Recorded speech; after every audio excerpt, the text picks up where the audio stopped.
제6과 전통과 문화. 나는 한복 입고 홍대 간다. 전주에 가면 한복을 입고 돌아다니는 아가씨가 있다고 한다. 일상 속에서 한복을 즐겨 입는 그녀는 바로 손장 한복의 대표이자 이 책의 저자인 황희슬이다. 한복이 일상화되는 세상을 만들기 위해 한복 입고 청소, 한복 입고 외식, 한복 입고 벚꽃놀이를 하러 다니는 그녀를 최근에는 전주뿐만 아니라 홍대, 강남 등 서울 각지에서도 만날 수 있다.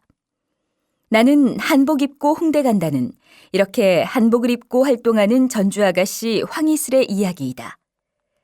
저자가 한복을 만들기 시작한 계기는 만화 주인공의 의상을 만들어 입고 학교 축제에 참가하면서부터이다. 이 책은 이렇게 한복을 만들기 시작해 20살에 한복집 사장이 된 그녀의 실제 창업 스토리를 담고 있다. 사업자 등록 비용 45,000원이 창업 비용의 전부였던 그녀는 부모님의 커튼 가게에서 남은 옷감을 가져와 한복을 만들었다. 쇼핑몰에 올린 한복 사진은 친동생을 모델로 하여 스튜디오 대신 거실 커튼 앞에서 촬영하였다. 이 책에는 창업 8년 만에 4층짜리 건물의 주인이 된 저자의 성공 비결이 담겨 있다. 책 속에서 그녀는 자기가 좋아하는 일을 즐기면서 할 수 있는 것이 성공이라고 말하며 당당하고 행복하게 자신의 일을 해나가는 모습을 보여주고 있어 독자들에게 귀감이 되고 있다. 나는 한복 입고 홍대 간다는 한복이 청바지처럼 대중화되기를 바라는 저자의 꿈이 실린 책이다. 자신의 꿈을 향해 도전할 용기가 필요한 청춘에게 이 책을 권하고 싶다. 다시 한번 들으십시오. 전주에 가면 한복을 입고 돌아다니는 아가씨가 있다고 한다. 일상 속에서 한복을 즐겨 입는 그녀는 바로 손장 한복의 대표이자 이 책의 저자인 황희슬이다. 한복이 일상화되는 세상을 만들기 위해 한복 입고 청소, 한복 입고 외식, 한복 입고 벚꽃놀이를 하러 다니는 그녀를 최근에는 전주뿐만 아니라 홍대, 강남 등 서울 각지에서도 만날 수 있다. 나는 한복 입고 홍대 간다는 이렇게 한복을 입고 활동하는 전주 아가씨 황희슬의 이야기이다. 저자가 한복을 만들기 시작한 계기는 만화 주인공의 의상을 만들어 입고 학교 축제에 참가하면서부터이다. 이 책은 이렇게 한복을 만들기 시작해 20살의 한복집 사장이 된 그녀의 실제 창업 스토리를 담고 있다. 사업자 등록 비용 45,000원이 창업 비용의 전부였던 그녀는 부모님의 커튼 가게에서 남은 옷감을 가져와 한복을 만들었다. 쇼핑몰에 올린 한복 사진은 친동생을 모델로 하여 스튜디오 대신 거실 커튼 앞에서 촬영하였다. 이 책에는 창업 8년 만에 4층짜리 건물의 주인이 된 저자의 성공 비결이 담겨 있다. 책 속에서 그녀는 자기가 좋아하는 일을 즐기면서 할 수 있는 것이 성공이라고 말하며 당당하고 행복하게 자신의 일을 해나가는 모습을 보여주고 있어 독자들에게 귀감이 되고 있다. 나는 한복 입고 홍대 간다는 한복이 청바지처럼 대중화되기를 바라는 저자의 꿈이 실린 책이다. 자신의 꿈을 향해 도전할 용기가 필요한 청춘에게 이 책을 권하고 싶다.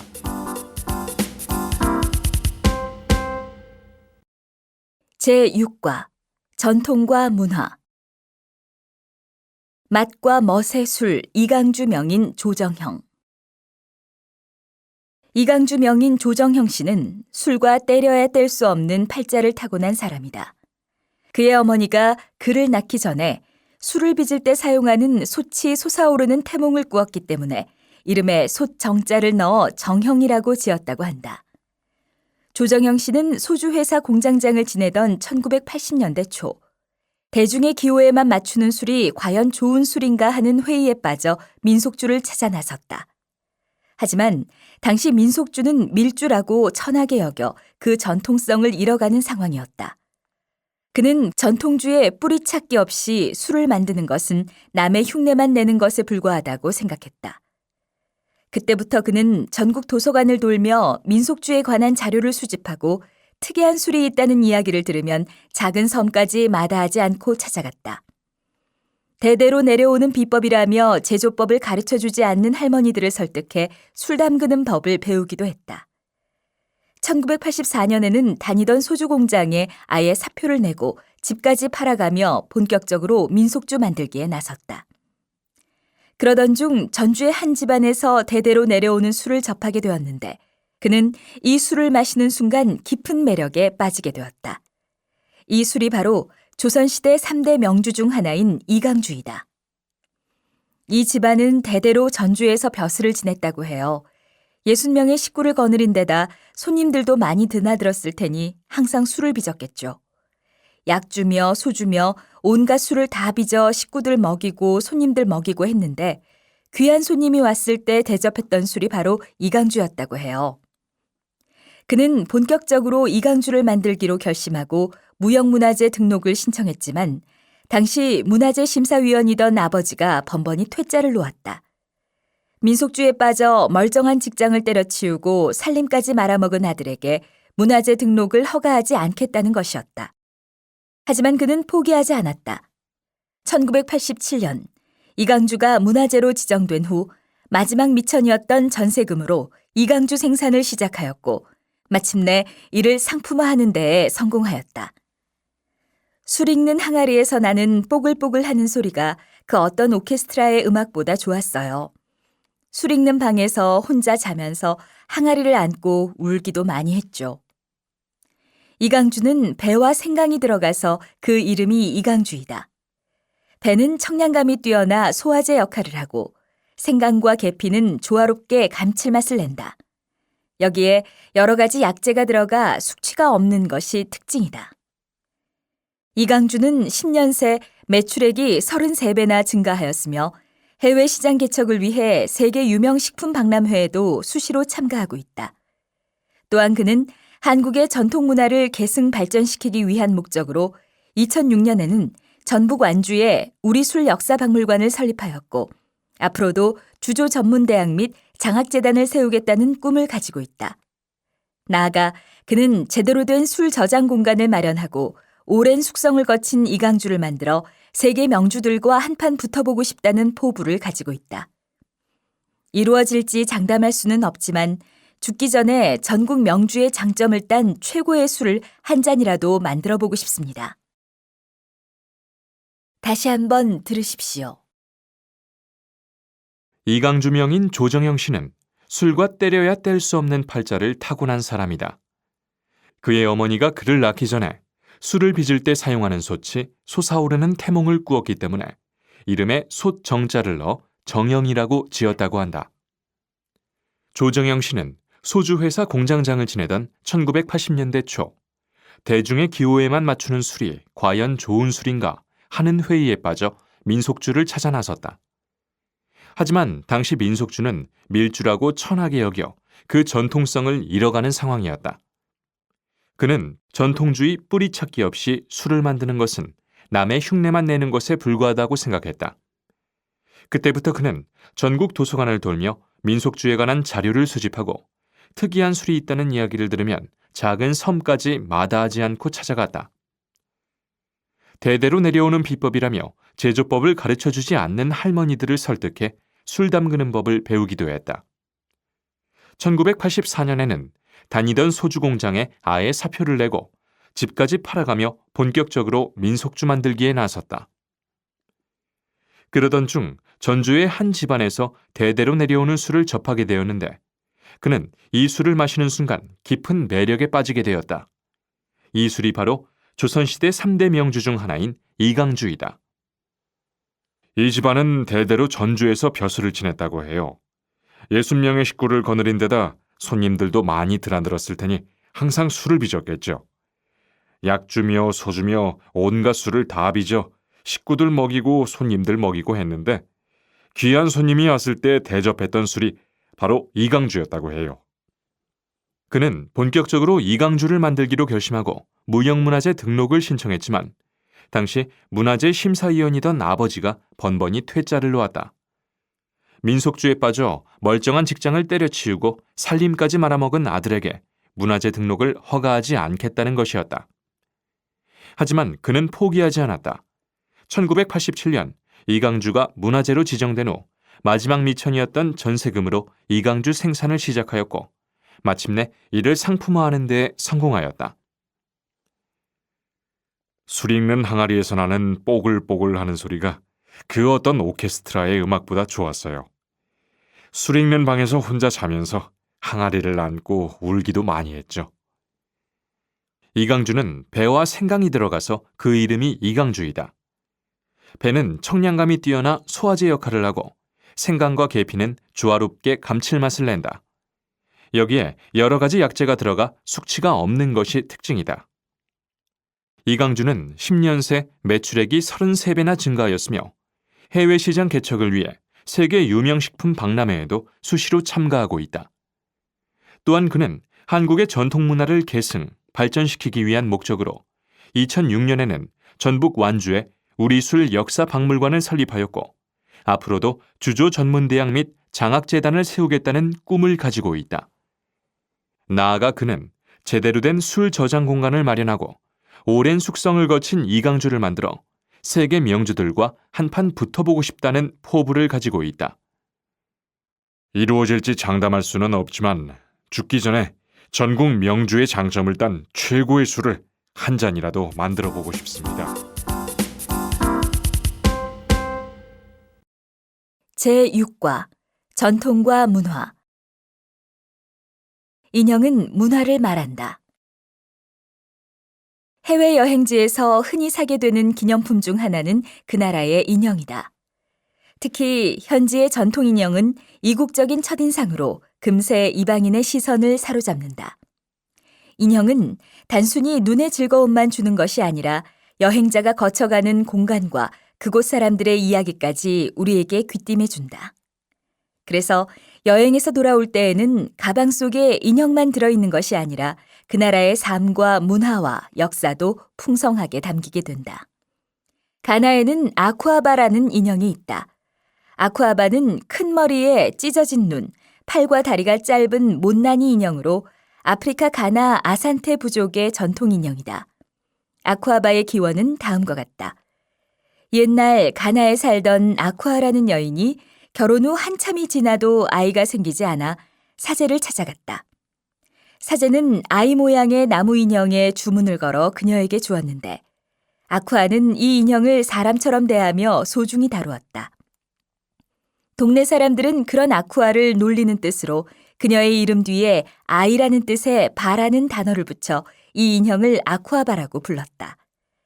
그런데 놀랍게도 몇 개월 후 아쿠아는 정말 임신을 하게 되었고 예쁜 딸을 낳았다. 이후 가나에서는 아이를 갖기 원하는 여자들이 아쿠아바 인형을 만들어 실제 아이처럼 소중히 대하는 전통이 생겼다. 아이를 갖고 싶었던 한 엄마의 바람으로 탄생한 아쿠아바가 지금은 아프리카를 대표하는 인형이 된 것이다. 러시아를 대표하는 마트료시카는 한 동화책 삽화가가 일본 인형으로부터 아이디어를 얻어 디자인한 데에서 시작되었다. 마트료시카라는 이름은 러시아에서 많이 쓰이는 여자 이름 마트료나에서 따온 것이다. 이 인형은 엄마가 딸들을 품은 것처럼 큰 인형 속에 작은 인형, 그 속에 또 다른 작은 인형들이 들어있고 맨 마지막에는 이불에 쌓인 아기 인형이 나오도록 만들어졌다. 시간이 지나면서 마트료시카는 러시아의 신화, 설화, 발레 등을 모티브로 삼아 다양해졌으며 현대에 들어서는 정치인들이나 대중 스타들을 소재로 활용하기도 한다. 보통 인형 7, 8개가 한 세트이지만 1970년에는 72개짜리 마트료시카가 만들어져 큰 화제가 되기도 하였다. 다음으로 일본의 고케시는 팔과 다리가 없이 몸통과 머리만으로 이루어진 목각 인형이다. 고케시는 신에게 제물로 바쳐지거나 식량이 모자라 버려진 아이들의 혼령을 위로하기 위해 만들어졌다는 설도 있지만 일본 북부 도후쿠 지방에서 유래되었다는 설이 가장 일반적이다. 17세기부터 어린아이들의 장난감으로 만들어 오던 것을 이 지역의 온천을 찾는 사람들에게 기념품으로 만들어 팔기 시작하면서 널리 알려졌다는 것이다. 고케시는 이후 다양한 형태로 변형되어 왔지만 인형의 얼굴만은 꼭 미즈키로 만드는데 이는 나무의 이름에 물 숫자가 있어 고케시 인형을 집에 두면 화재를 예방해준다는 믿음에서 비롯된 것이다. 마지막으로 걱정 인형은 옛 마야 문명의 발상지인 과테말라에서 오래전부터 전해오는 인형이다. 과테말라에는 걱정 인형이 탄생할 수밖에 없었던 역사가 존재한다. 과테말라 원주민은 유럽인의 침략에 이어 내전을 겪었으며 화산 등의 자연재해에도 시달렸다. 이 때문에 주민들은 늘 불안과 걱정이 많았고 아이들 역시 마찬가지였다. 이로 인해 생겨난 것이 걱정 인형이다. 아이가 걱정이나 공포로 잠들지 못할 때 부모들은 자투리천으로 만든 인형을 작은 천가방이나 나무 상자에 넣어 아이에게 선물해 주었다. 그 속에는 보통 6개의 걱정 인형이 들어가 있는데 아이가 하루에 하나씩 인형을 꺼내 자신의 걱정을 말하고 베개 밑에 넣어두고 잔다. 그러면 아이가 잠든 사이에 부모는 걱정 인형을 베개 속에서 꺼낸 뒤 아이에게 내가 말한 걱정은 인형이 모두 가져갔단다 라고 말해주는 것이다. 이를 통해 아이가 갖고 있던 공포심과 두려움이 어느 정도 치유된다고 한다. 걱정 인형이 자신의 걱정을 대신해 줄 것이라는 믿음은 의학적으로도 유용한 처방이다. 실제로 걱정 인형은 병원이나 아동상담센터 등에서 아이들의 수면장애나 심리치료의 목적으로 이용하기도 한다. 이렇게 세상의 인형은 저마다의 유래와 특징을 가지고 있다. 길이가 10cm에 불과한 작은 인형일지라도 그것에는 지역 고유의 문화와 전통이 고스란히 담겨 있다. 이것이 우리로 하여금 해외여행지에서 인형에 흥미를 가지게 하는 이유이다. 다시 한번 들으십시오. 해외여행지에서 흔히 사게 되는 기념품 중 하나는 그 나라의 인형이다. 특히 현지의 전통 인형은 이국적인 첫인상으로 금세 이방인의 시선을 사로잡는다. 인형은 단순히 눈의 즐거움만 주는 것이 아니라 여행자가 거쳐가는 공간과 그곳 사람들의 이야기까지 우리에게 귀띔해준다. 그래서 여행에서 돌아올 때에는 가방 속에 인형만 들어있는 것이 아니라 그 나라의 삶과 문화와 역사도 풍성하게 담기게 된다. 가나에는 아쿠아바라는 인형이 있다. 아쿠아바는 큰 머리에 찢어진 눈, 팔과 다리가 짧은 못난이 인형으로 아프리카 가나 아산테 부족의 전통 인형이다. 아쿠아바의 기원은 다음과 같다. 옛날 가나에 살던 아쿠아라는 여인이 결혼 후 한참이 지나도 아이가 생기지 않아 사제를 찾아갔다. 사제는 아이 모양의 나무 인형에 주문을 걸어 그녀에게 주었는데 아쿠아는 이 인형을 사람처럼 대하며 소중히 다루었다. 동네 사람들은 그런 아쿠아를 놀리는 뜻으로 그녀의 이름 뒤에 아이라는 뜻의 바라는 단어를 붙여 이 인형을 아쿠아바라고 불렀다. 그런데 놀랍게도 몇 개월 후 아쿠아는 정말 임신을 하게 되었고 예쁜 딸을 낳았다. 이후 가나에서는 아이를 갖기 원하는 여자들이 아쿠아바 인형을 만들어 실제 아이처럼 소중히 대하는 전통이 생겼다. 아이를 갖고 싶었던 한 엄마의 바람으로 탄생한 아쿠아바가 지금은 아프리카를 대표하는 인형이 된 것이다. 러시아를 대표하는 마트리오시카는 한 동화책 사파가가 일본 인형으로부터 아이디어를 얻어 디자인한 데에서 시작되었다. 마트리오시카라는 이름은 러시아에서 많이 쓰이는 여자 이름 마트리오나에서 따온 것이다. 이 인형은 엄마가 딸들을 품은 것처럼 큰 인형 속에 작은 인형, 그 속에 또 다른 작은 인형들이 들어있고 맨 마지막에는 이불에 쌓인 아기 인형이 나오도록 만들어졌다. 시간이 지나면서 마트리오시카는 러시아의 신화, 설화, 발레 등을 모티브로 삼아 다양해졌으며 현대에 들어서는 정치인들이나 대중 스타들을 소재로 활용하기도 한다. 보통 인형 7, 8개가 한 세트이지만 1970년에는 72개짜리 마트리오시카가 만들어져 큰 화제가 되기도 하였다. 다음으로 일본의 고케시는 팔과 다리가 없이 몸통과 머리만으로 이루어진 목각 인형이다. 고케시는 신에게 제물로 바쳐지거나 식량이 모자라 버려진 아이들의 혼령을 위로하기 위해 만들어졌다는 설도 있지만 일본 북부 도우쿠 지방에서 유래되었다는 설이 가장 일반적이다. 17세기부터 어린아이들의 장난감으로 만들어 오던 것을 이 지역의 온천을 찾는 사람들에게 기념품으로 만들어 팔기 시작하면서 널리 알려졌다는 것이다. 고케시는 이후 다양한 형태로 변형되어 왔지만 인형의 얼굴만은 꼭 미즈키로 만드는데 이는 나무의 이름에 물 숫자가 있어 고케시 인형을 집에 두면 화재를 예방해준다는 믿음에서 비롯된 것이다. 마지막으로 걱정 인형은 옛 마야 문명의 발상지인 과테말라에서 오래전부터 전해오는 인형이다. 과테말라에는 걱정 인형이 탄생할 수밖에 없었던 역사가 존재한다. 과테말라 원주민은 유럽인의 침략에 이어 내전을 겪었으며 화산 등의 자연재해에도 시달렸다. 이 때문에 주민들은 늘 불안과 걱정이 많았고 아이들 역시 마찬가지였다. 이로 인해 생겨난 것이 걱정 인형이다. 아이가 걱정이나 공포로 잠들지 못할 때 부모들은 자투리 천으로 만든 인형을 작은 천가방이나 나무 상자에 넣어 아이에게 선물해 주었다. 그 속에는 보통 6개의 걱정 인형이 들어가 있는데 아이가 하루에 하나씩 인형을 꺼내 자신의 걱정을 말하고 베개 밑에 넣어두고 잔다. 그러면 아이가 잠든 사이에 부모는 걱정 인형을 베개 속에서 꺼낸 뒤 아이에게 내가 말한 걱정은 인형이 모두 가져갔단다 라고 말해주는 것이다. 이를 통해 아이가 갖고 있던 공포심과 두려움이 어느 정도 치유된다고 한다. 걱정 인형이 자신의 걱정을 대신해 줄 것이라는 믿음은 의학적으로도 유용한 처방이다. 실제로 걱정 인형은 병원이나 아동상담센터 등에서 아이들의 수면장애나 심리치료의 목적으로 이용하기도 한다. 이렇게 세상의 인형은 저마다의 유래와 특징을 가지고 있다. 길이가 10cm에 불과한 작은 인형일지라도 그것에는 지역 고유의 문화와 전통이 고스란히 담겨 있다. 이것이 우리로 하여금 해외여행지에서 인형에 흥미를 가지게 하는 이유이다.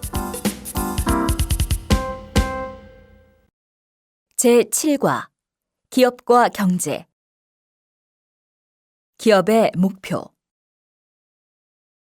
인류의 기나긴 역사를 살펴보면 물자를 생산하고 교환하는 주체는 매우 다양하게 존재해 왔다는 것을 알 수 있다. 과거에는 가정, 공장, 농장, 상단, 군대 등이 모두 물자의 생산과 교환에 직접 참여했었다.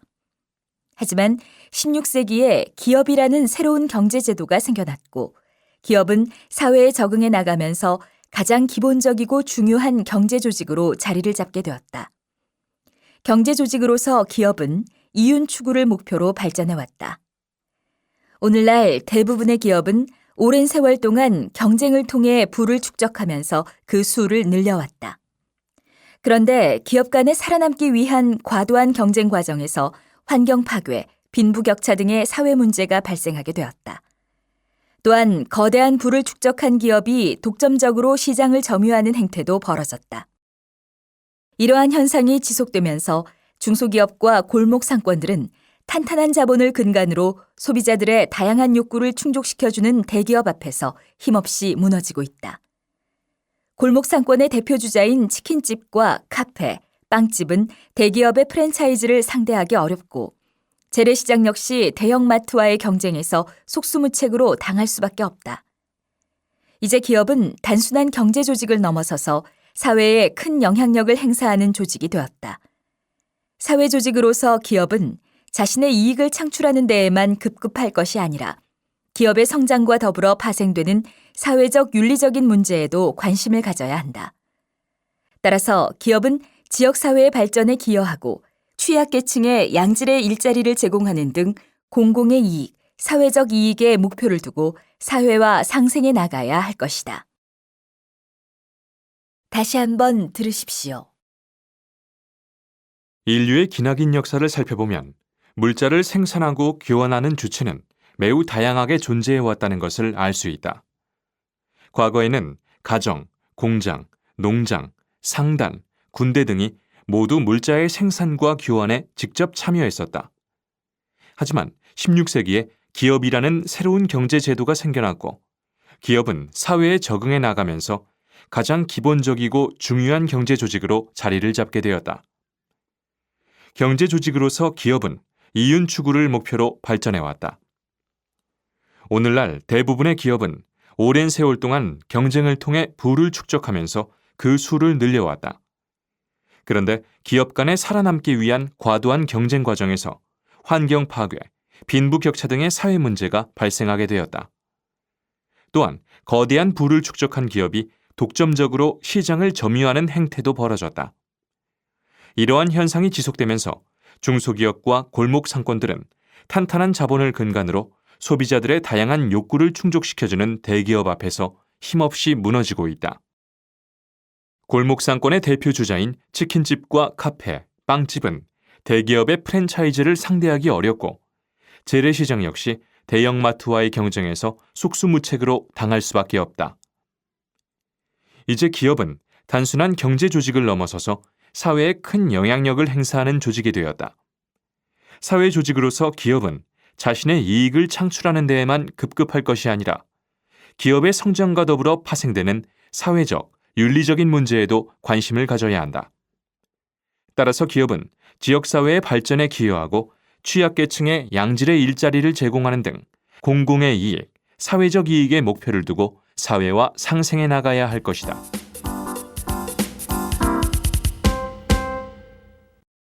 제7과 기업과 경제 푸드트럭의 성공 비결. 푸드트럭은 트럭에 주방 설비를 갖추고 간단한 음식이나 음료수를 파는 일종의 이동식 식당 차이다. 주로 빌딩이 즐비한 버너가 한쪽에 자리를 잡고 음식을 팔고는 다른 곳으로 이동하는데 점심시간에 멀리 이동하기 힘든 인근 직장인이나 그 지역에 처음 온 사람이 간편하게 한 끼 식사를 해결할 수 있는 외식 수단으로 제격이다. 푸드트럭이 생기기 시작한 초기에는 고정 고객이 있는 것도 아니었고 메뉴도 다양하지 않았으며 음식 맛도 그저 그런 편이었다.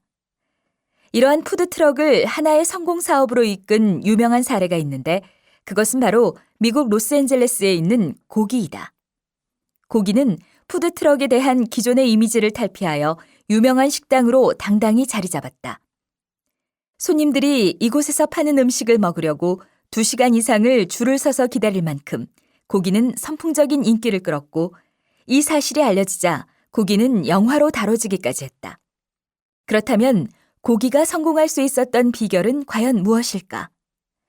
첫 번째 성공 비결은 맛이다. 식당이 성공하기 위해서는 뭐니 해도 맛을 빼놓을 수 없을 것이다. 고기의 주방장은 세계 유수의 요리 전문 대학인 뉴욕 CIA를 수석으로 졸업한 로이 최이다. 주방장 로이는 멕시코 전통 음식에 불고기, 삼겹살 등 한국 음식을 더해 다양한 요리를 개발했고 이것이 사람들에게 큰 호응을 얻었다. 고급 레스토랑에서나 맛볼 수 있는 음식을 푸드트럭에서 경험할 수 있으니 사람들은 당연히 열광할 수밖에 없었다. 두 번째 성공 비결은 트위터를 활용한 마케팅에 있다. 여기저기 이동하는 푸드트럭의 특성상 고정 고객을 확보하기 어려운 단점을 트위터를 활용하여 보완한 것이다. 고기의 트위터를 방문하면 푸드트럭의 행선지를 알 수 있다. 이러한 판매 전략은 손님들이 푸드트럭을 찾아오는 과정을 하나의 놀이처럼 즐기게 하여 고정 고객을 확보할 수 있도록 해주었다. 최근 푸드트럭은 침체된 경기와 지속되는 실업난 속에서 새로운 사업 분야로 각광을 받기 시작했다. 하지만 이 사업은 그리 만만치가 않다. 푸드트럭이 성공하려면 지역의 특색에 맞는 메뉴를 끊임없이 개발해야 하고 운영에 필요한 차별화된 아이디어가 있어야 한다. 이러한 노력이 바탕이 되어야 사람들로 하여금 적극적으로 찾아오게 할 수 있을 것이고 이곳을 찾는 사람들 또한 간편하게 맛있는 음식을 먹고 즐기면서 소소한 추억거리도 만들 수 있을 것이다. 다시 한번 들으십시오. 푸드트럭은 트럭에 주방 설비를 갖추고 간단한 음식이나 음료수를 파는 일종의 이동식 식당 차이다. 주로 빌딩이 즐비한 번화가 한쪽에 자리를 잡고 음식을 팔고는 다른 곳으로 이동하는데 점심시간에 멀리 이동하기 힘든 인근 직장인이나 그 지역에 처음 온 사람이 간편하게 한 끼 식사를 해결할 수 있는 외식 수단으로 제격이다. 푸드트럭이 생기기 시작한 초기에는 고정 고객이 있는 것도 아니었고 메뉴도 다양하지 않았으며 음식 맛도 그저 그런 편이었다. 이러한 푸드트럭을 하나의 성공 사업으로 이끈 유명한 사례가 있는데 그것은 바로 미국 로스앤젤레스에 있는 고기이다. 고기는 푸드트럭에 대한 기존의 이미지를 탈피하여 유명한 식당으로 당당히 자리 잡았다. 손님들이 이곳에서 파는 음식을 먹으려고 2시간 이상을 줄을 서서 기다릴 만큼 고기는 선풍적인 인기를 끌었고, 이 사실이 알려지자 고기는 영화로 다뤄지기까지 했다. 그렇다면 고기가 성공할 수 있었던 비결은 과연 무엇일까? 첫 번째 성공 비결은 맛이다. 식당이 성공하기 위해서는 뭐니 해도 맛을 빼놓을 수 없을 것이다. 고기의 주방장은 세계 유수의 요리 전문 대학인 뉴욕 CIA를 수석으로 졸업한 로이 최이다. 주방장 로이는 멕시코 전통 음식에 불고기, 삼겹살 등 한국 음식을 더해 다양한 요리를 개발했고, 이것이 사람들에게 큰 호응을 얻었다. 고급 레스토랑에서나 맛볼 수 있는 음식을 푸드트럭에서 경험할 수 있으니 사람들은 당연히 열광할 수밖에 없었다. 두 번째 성공 비결은 트위터를 활용한 마케팅에 있다. 여기저기 이동하는 푸드트럭의 특성상 고정 고객을 확보하기 어려운 단점을 트위터를 활용하여 보완한 것이다. 고기의 트위터를 방문하면 푸드트럭의 행선지를 알 수 있다. 이러한 판매 전략은 손님들이 푸드트럭을 찾아오는 과정을 하나의 놀이처럼 즐기게 하여 고정 고객을 확보할 수 있도록 해주었다. 최근 푸드트럭은 침체된 경기와 지속되는 실업난 속에서 새로운 사업 분야로 각광을 받기 시작했다. 하지만 이 사업은 그리 만만치가 않다. 푸드트럭이 성공하려면 지역의 특색에 맞는 메뉴를 끊임없이 개발해야 하고 운영에 필요한 차별화된 아이디어가 있어야 한다. 이러한 노력이 바탕이 되어야 사람들로 하여금 적극적으로 찾아오게 할 수 있을 것이고, 이곳을 찾는 사람들 또한 간편하게 맛있는 음식을 먹고 즐기면서 소소한 추억거리도 만들 수 있을 것이다. 제7과 기업과 경제. 착한 소비, 착한 기술. 현대의 기업들은 사회를 위한 가치를 창조하고 사회의 발전에 기여하기 위해 다양한 사회공헌 사업에 뛰어들고 있다. 요즘 사회공헌 사업의 화두는 착한 기술이다. 착한 기술은 기업이 빈곤층을 위해 개발하는 기술로 기업의 이윤 추구나 사회적 책임, 기부의 차원을 넘어 소외된 이들을 더 적극적으로 도우려는 새로운 시도이다. 기업과 함께 의식 있는 소비자들 사이에서도 착한 소비 운동이 확산되고 있다. 착한 소비란 단순히 싼 물건을 선호하기보다는 조금 비싸더라도 지역사회에 도움이 되거나 공정무역을 통해 들여온 제품을 구매하자는 소비 운동이다. 본고에서는 이러한 착한 소비와 착한 기술이 인류 사회와 기업에 미치는 영향을 사례를 통해 살펴보고자 한다. 2006년 설립된 탐스는 착한 소비 운동을 활용해 성공한 기업의 대표적인 사례로 꼽힌다. 천 소재로 만든 이 회사의 신발은 가볍고 착용감이 좋아서 인기 상품으로 급부상했는데, 사실 탐스가 세계적인 기업으로 성장한 비결은 다른 데에 있다. 한 켤레가 팔릴 때마다 신발 없이 생활하는 빈곤국 아이들에게 신발 한 켤레를 기부하는 원포원 정책이 바로 그것이다. 전 세계에 맨발로 흙을 밟고 다녀 온갖 질병에 노출된 아이들이 10억 명에 이른다고 한다. 탐스는 이들에게 신발을 보내주자고 호소하며 이 정책을 폈던 것이다. 시행 첫 해인 2006년에는 판매량이 10,000켤레에 그쳤던 것이 점차 소비자들의 폭발적인 호응을 얻으면서 2010년에는 무려 100만 켤레로 늘어났다. 이렇듯 착한 소비 운동은 빈곤층이 안고 있는 문제를 해결하는 데에 도움을 주었을 뿐만 아니라 기업 성장에도 지대한 영향을 미쳤다. 기업의 착한 기술 역시 빈곤국의 열악한 생활 환경 개선에 크게 기여하였다. 세계보건기구에 따르면 전 세계 인구 중 10억 명 이상이 오염된 공기에 노출되어 있다고 한다. 그런데 이들 대부분은 저개발국의 농촌 지역에 거주하는 여성과 아동들이다. 공기오염의 주된 원인은 유해연기의 배출에 있다. 농촌에서는 대부분 가축의 배설물과 나무 등을 연료로 사용하고 있기 때문에 변변한 환기시설이 없는 곳에서 이러한 것을 태워 조리하게 되면 배출된 유해물질이 조리를 하는 여성의 호흡기로 그대로 들어간다. 뿐만 아니라 유해물질이 집안으로까지 침투하여 호흡기가 약한 어린이들의 건강을 해친다. 이 같은 문제를 해결하기 위해 안전하면서도 저렴한 조리시설의 개발이 시급하였다. 이에 세계적인 전자회사인 필립스가 팔을 걷어붙이고 나섰다. 필립스의 디자인팀에서 간편하고 안전하게 사용할 수 있는 실내 조리 시설을 개발한 것이다. 이렇게 해서 만들어진 것이 출라스토브라는 저공해 조리 시설이다. 필립스는 출라스토브 기술을 사회적 기업과 비영리 단체에 아무런 대가 없이 공개하였다. 특별히 저작권을 내세우지 않아 모든 이들이 자유롭게 만들어 사용할 수 있게 배려를 한 것이다. 원가도 저렴하여 지역 비영리 단체들이 기부를 받아 제작한 뒤 빈곤 지역 주민들에게 무료로 나누어 주었다. 출라스토브는 제3세계의 빈곤층을 위해 제작된 착한 기술의 좋은 사례라고 볼 수 있다. 저개발국의 경우 오염된 물로 인한 질병도 매우 심각한 상황이다. 이러한 문제를 해결하기 위해 오염된 물을 정화시켜주는 아이디어 제품이 등장하였다. 글로벌 사회적 기업인 베스터가드 프란센 그룹의 생명빨대가 그중 하나이다.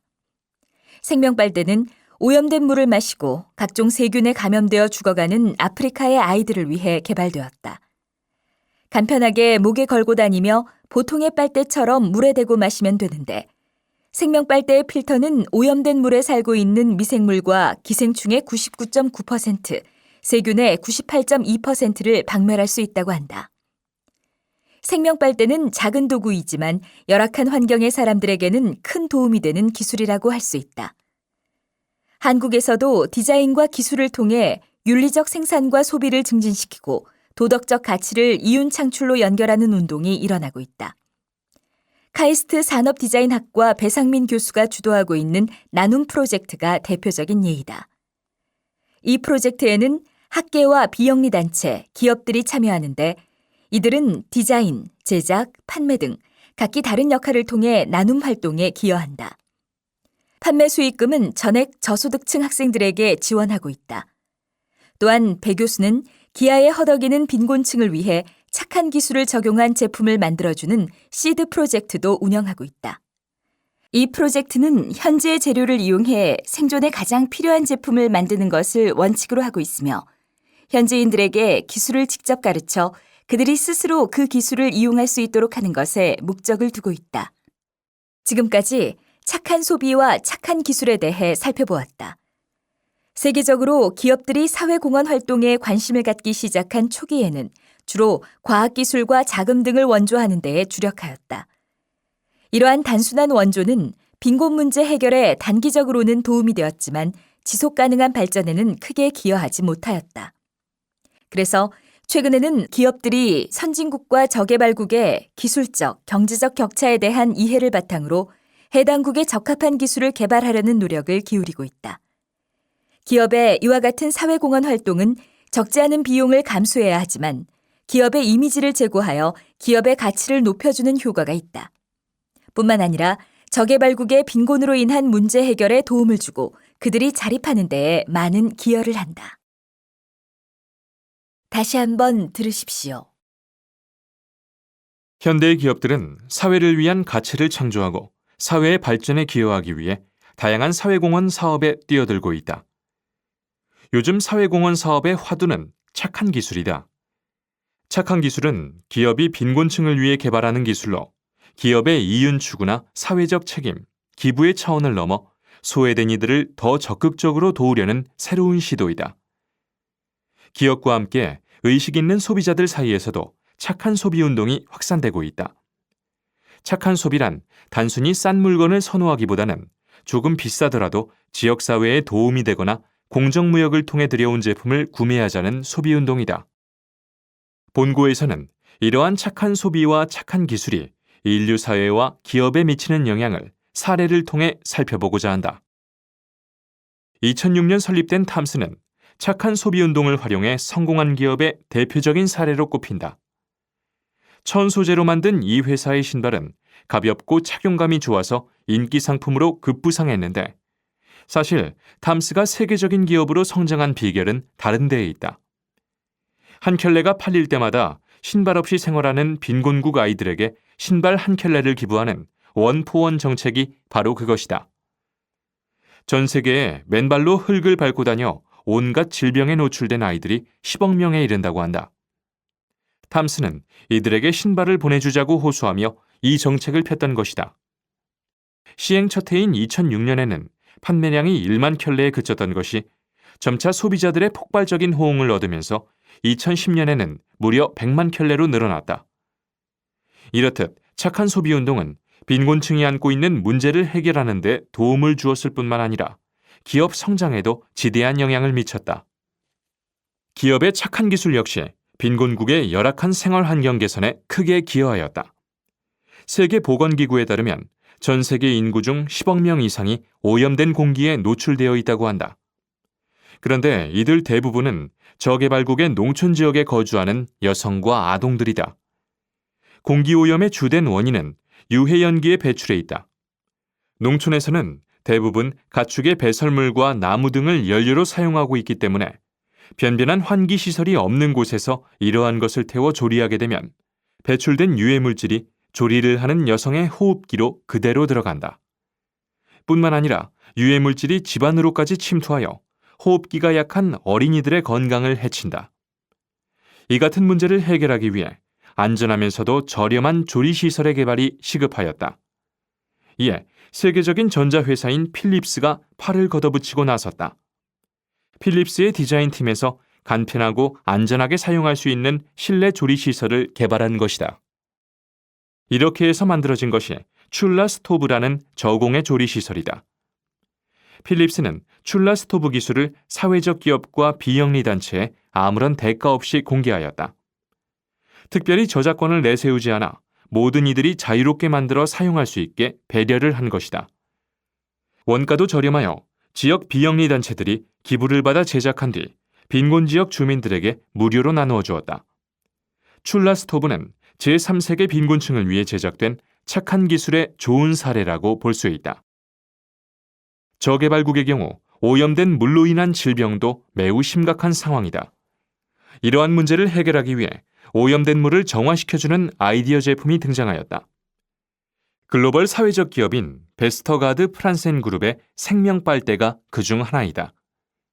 생명빨대는 오염된 물을 마시고 각종 세균에 감염되어 죽어가는 아프리카의 아이들을 위해 개발되었다. 간편하게 목에 걸고 다니며 보통의 빨대처럼 물에 대고 마시면 되는데 생명빨대의 필터는 오염된 물에 살고 있는 미생물과 기생충의 99.9%, 세균의 98.2%를 박멸할 수 있다고 한다. 생명빨대는 작은 도구이지만 열악한 환경의 사람들에게는 큰 도움이 되는 기술이라고 할 수 있다. 한국에서도 디자인과 기술을 통해 윤리적 생산과 소비를 증진시키고 도덕적 가치를 이윤 창출로 연결하는 운동이 일어나고 있다. 카이스트 산업디자인학과 배상민 교수가 주도하고 있는 나눔 프로젝트가 대표적인 예이다. 이 프로젝트에는 학계와 비영리 단체, 기업들이 참여하는데 이들은 디자인, 제작, 판매 등 각기 다른 역할을 통해 나눔 활동에 기여한다. 판매 수익금은 전액 저소득층 학생들에게 지원하고 있다. 또한 배 교수는 기아에 허덕이는 빈곤층을 위해 착한 기술을 적용한 제품을 만들어주는 시드 프로젝트도 운영하고 있다.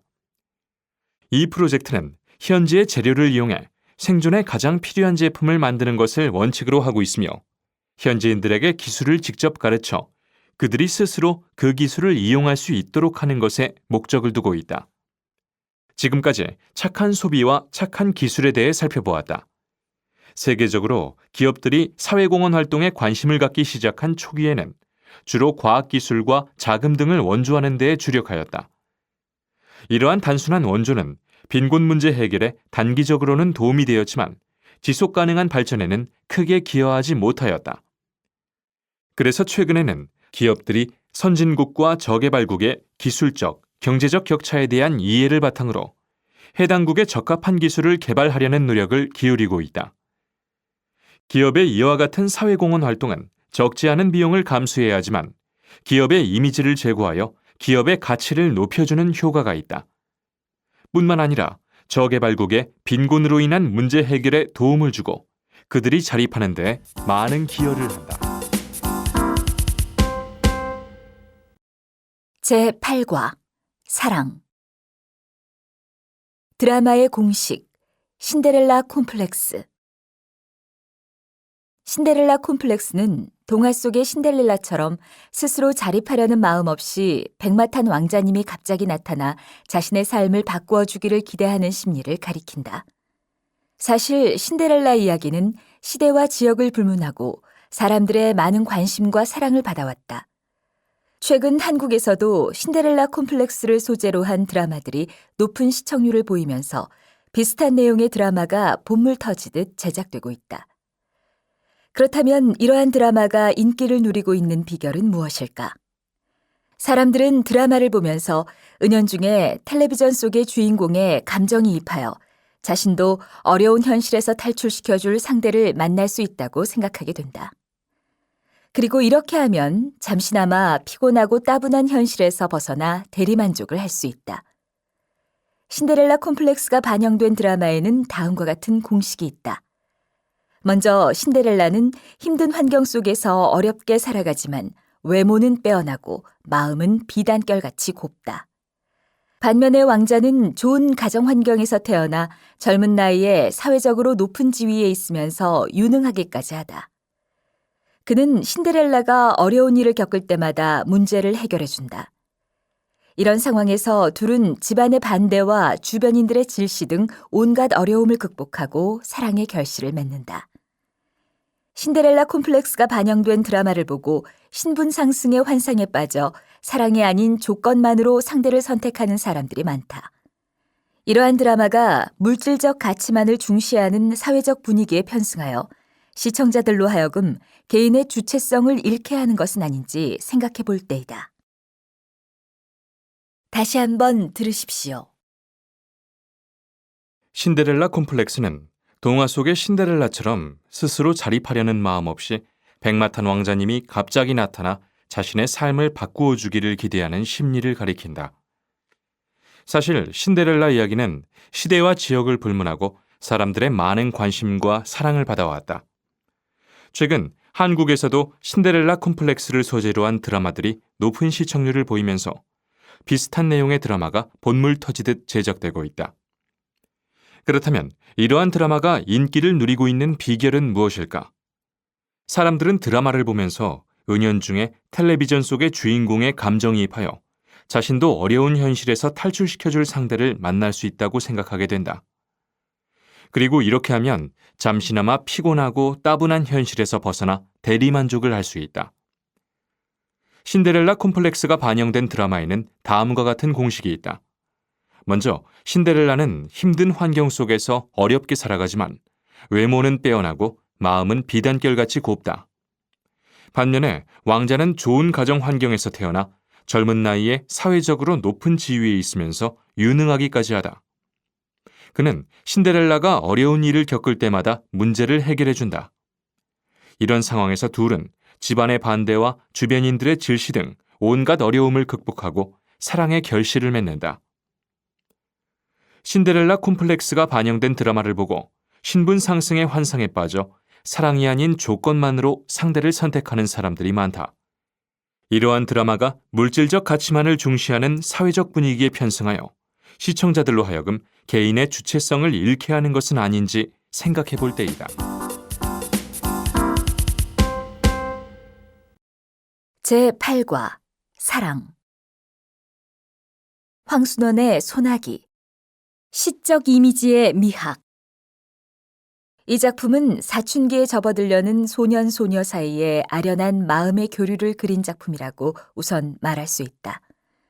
몸이 약하여 시골로 요양하기 위하여 내려온 서울 소녀와 시골 소년 사이의 사랑이라고 하기에는 너무도 순결하고 여린 감정의 교류를 그린 작품이라고 할 수가 있는데 그 설정된 상황 자체가 매우 섬세한 서정시적이라는 것이다. 가령 이 작품의 처음 부분에서 볼 수 있는 바 소녀가 소년에게 던져보낸 하얀 조약돌이 그 하나이다. 소녀가 소년에게 조약돌을 던진 행위의 계기는 물론 가벼운 것이다. 순박하고 고지식하기만 한 소년을 한번 골려주자는 도시소녀다운 가벼운 장난기의 발로에 지나지 않는다. 그러나 그것은 두 사람으로 하여금 서로 마음의 교류를 비롯하게 한 요인이 된 것이다. 이때의 만남이 계기가 되어 두 사람 사이에는 관계가 성립되는 것이다. 그런 점에서 이 장면은 작품의 발단 부분이라 하겠거니와 이 장면에 있어서 소녀는 무심히 던졌지만 소녀는 소중히 간수한 그 조약돌은 소녀가 죽은 뒤에도 그의 가슴에서 길이 지워질 수 없는 소녀의 영상과 더불어 그에게 길이 간직될 마스코트로 남게 되는 것이다. 또 한 가지는 소녀의 분홍 스웨터에 물든 진흙물이다. 이 진흙물은 소나기를 피하였다가 개울을 건널 때 소년이 소녀를 업고 건너면서 물든 것이다. 소나기를 만난 장면은 말하자면 이 작품의 클라이맥스이자 전환점이다. 이 장면에 이르러 두 사람 사이의 교류는 한결 고조되지만 또 소녀의 병을 덧치게 하기도 하였기 때문이다. 소나기를 만난 뒤 그녀의 병세는 악화되었다. 그러나 진흙물이 든 분홍 스웨터가 시적 상징을 수반하게 되는 것은 결말부에 아버지를 통하여 자기가 죽거든 그 스웨터를 입혀서 묻어달라고 했다는 소녀의 유언을 소년이 듣게 되는 대목에 이르러서의 일이다.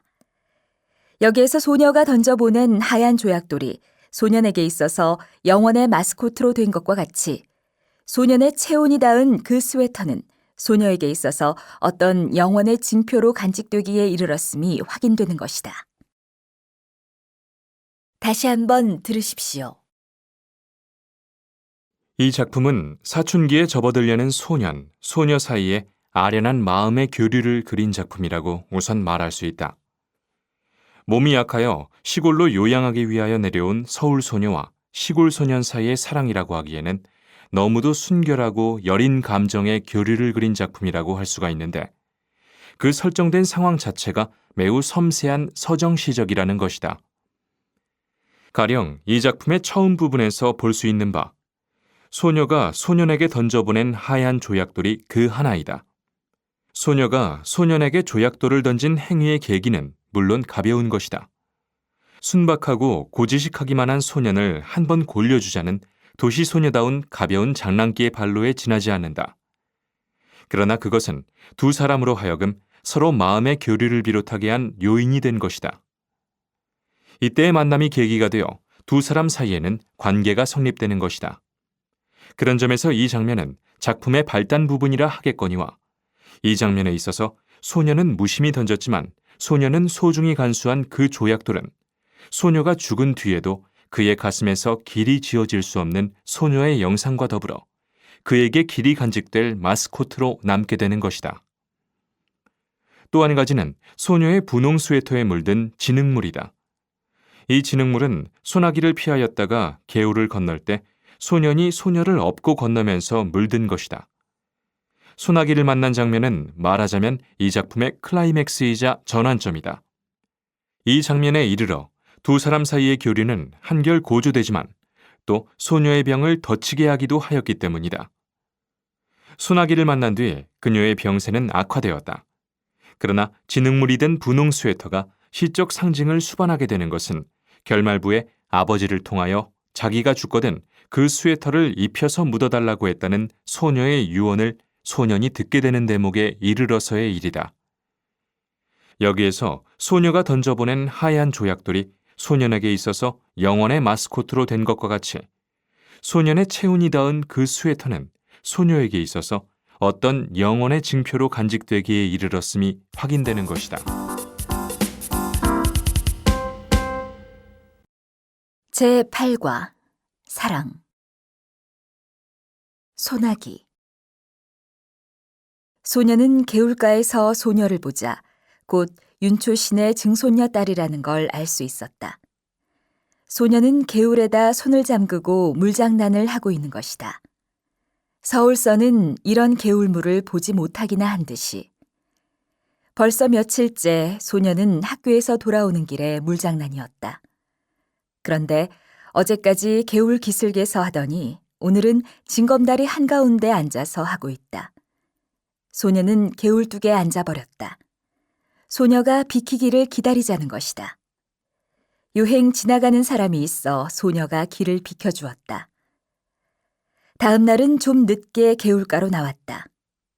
이날은 소녀가 징검다리 한가운데 앉아 세수를 하고 있었다. 분홍 스웨터 소매를 걷어 올린 목덜미가 마냥 희었다. 한참 세수를 하고 나더니 이번에는 물속을 빤히 들여다본다. 얼굴이라도 비추어 보는 것이리라. 갑자기 물을 움켜낸다. 고기 새끼라도 지나가는 듯. 소녀는 소년이 개울뚝에 앉아 있는 걸 아는지 모르는지 그냥 날쌔게 물만 움켜낸다. 그러나 번번이 허탕이다.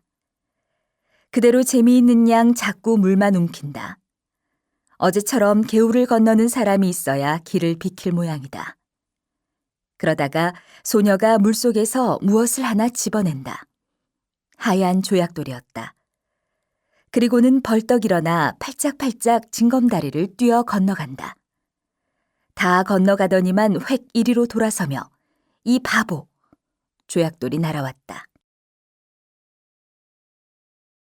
소녀의 입술이 파랗게 질렸다. 어깨를 자꾸 떨었다. 무명 겹저고리를 벗어 소녀의 어깨를 싸주었다. 소녀는 비에 젖은 눈을 들어 한 번 쳐다보았을 뿐 소년이 하는 대로 잠자코 있었다. 그리고는 안고 온 꽃묶음 속에서 가지가 꺾이고 꽃이 일그러진 송이를 골라 발밑에 버린다. 소녀가 들어선 곳도 비가 새기 시작했다. 더 거기서 비를 그을 수 없었다. 밖을 내다보던 소년이 무엇을 생각했는지 수수밭 쪽으로 달려간다. 세워놓은 수숫단 속을 비집어 보더니 옆에 수숫단을 날라다 덧세운다. 다시 속을 비집어 본다. 그리고는 이쪽을 향해 손짓을 한다. 수숫단 속은 비는 안 새었다. 그저 어둡고 좁은 게 안 됐다. 앞에 나앉은 소녀는 그냥 비를 맞아야만 했다. 그런 소년의 어깨에서 김이 올랐다. 소녀가 속삭이듯이 이리 들어와 앉으라고 했다. 괜찮다고 했다. 소녀가 다시 들어와 앉으라고 했다. 할 수 없이 뒷걸음질을 쳤다. 그 바람에 소녀가 안고 있는 꽃묶음이 망그러졌다. 그러나 소녀는 상관없다고 생각했다. 비에 젖은 소년의 몸 내음새가 확 코에 끼얹혀졌다. 그러나 고개를 돌리지 않았다. 도리어 소년의 몸기운으로 해서 떨리던 몸이 저기 누그러지는 느낌이었다. 소란하던 수숫잎 소리가 뚝 그쳤다. 밖이 멀게졌다. 수숫단 속을 벗어나왔다. 멀지 않은 앞쪽에 햇빛이 눈부시게 내리붙고 있었다. 도랑 있는 곳까지 와보니 엄청나게 물이 불어 있었다. 빛마저 제법 붉은 흙탕물이었다. 뛰어 건널 수가 없었다. 소년이 등을 돌려댔다. 소녀가 순순히 엎이었다. 걷어올린 소년의 잠방이까지 물이 올라왔다. 소년은 어머나 소리를 지르며 소년의 목을 끌어안았다. 개울가에 다다르기 전에 가을 하늘이 언제 그랬는가 싶게 구름 한 점 없이 쪽빛으로 개어 있었다. 그 뒤로 소녀의 모습은 보이지 않았다. 매일같이 개울가로 달려와 봐도 보이지 않았다. 학교에서 쉬는 시간에 운동장을 살피기도 했다. 남몰래 5학년 여자반을 엿보기도 했다. 그러나 보이지 않았다. 그날도 소녀는 주머니 속 흰 조약돌만 만지작거리며 개울가로 나왔다. 그랬더니 이쪽 개울뚝에 소녀가 앉아 있는 게 아닌가. 소녀는 가슴부터 두근거렸다. 그동안 알았다. 어쩐지 소녀의 얼굴이 해쓱해져 있었다. 그날 소나기 맞은 탓 아냐? 소녀가 가만히 고개를 끄덕이었다. 인제 다 나았냐? 아직도. 그럼 누워 있어야지. 하도 갑갑해서 나왔다. 참, 그날 재밌었어. 그런데 그날 어디서 이런 물이 들었는지 잘 지지 않는다. 소녀가 분홍 스웨터 앞자락을 내려다본다. 거기에 검붉은 진흙물 같은 게 들어있었다. 다시 한번 들으십시오. 소녀는 개울가에서 소녀를 보자 곧 윤초신의 증손녀 딸이라는 걸 알 수 있었다. 소녀는 개울에다 손을 잠그고 물장난을 하고 있는 것이다. 서울서는 이런 개울물을 보지 못하기나 한 듯이. 벌써 며칠째 소녀는 학교에서 돌아오는 길에 물장난이었다. 그런데 어제까지 개울 기슬개서 하더니 오늘은 징검다리 한가운데에 앉아서 하고 있다. 소녀는 개울뚝에 앉아버렸다.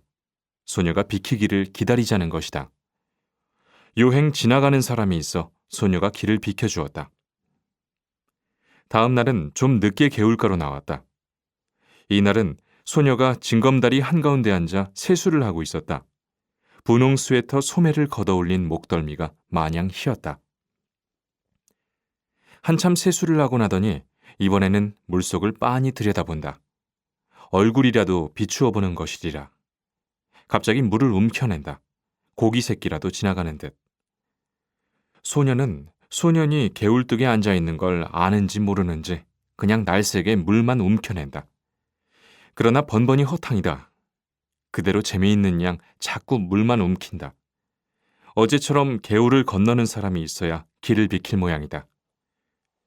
그러다가 소녀가 물속에서 무엇을 하나 집어낸다. 하얀 조약돌이었다. 그리고는 벌떡 일어나 팔짝팔짝 징검다리를 뛰어 건너간다. 다 건너가더니만 획 이리로 돌아서며 이 바보, 조약돌이 날아왔다. 소녀의 입술이 파랗게 질렸다. 어깨를 자꾸 떨었다. 무명 겹저고리를 벗어 소녀의 어깨를 싸주었다. 소녀는 비에 젖은 눈을 들어 한번 쳐다보았을 뿐 소년이 하는 대로 잠자코 있었다. 그리고는 안고 온 꽃묶음 속에서 가지가 꺾이고 꽃이 일그러진 송이를 골라 발밑에 버린다. 소녀가 들어선 곳도 비가 새기 시작했다. 더 거기서 비를 그을 수 없었다. 밖을 내다보던 소년이 무엇을 생각했는지 수수밭 쪽으로 달려간다.